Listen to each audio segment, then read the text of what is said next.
2 domiciles et une résidence.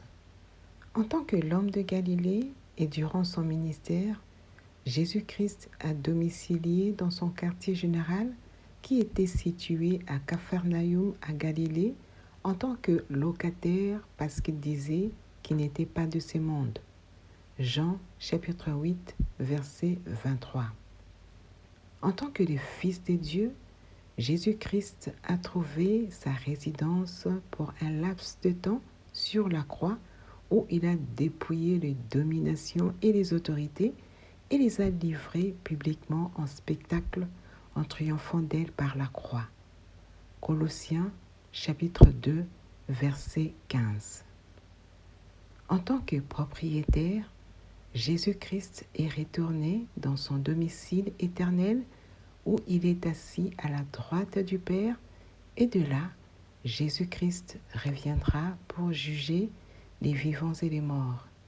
2 Timothée, chapitre 4, verset 1. Sommes-nous prêtes pour le jugement?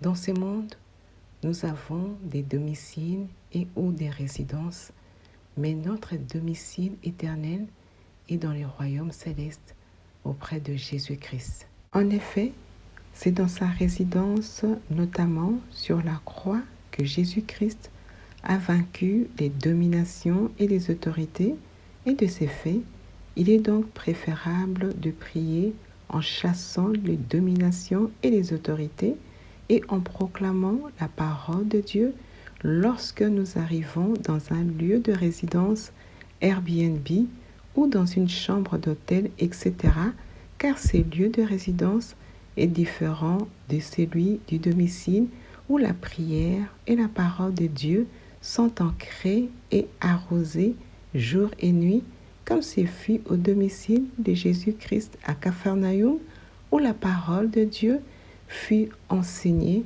jour et nuit dans une atmosphère de prière.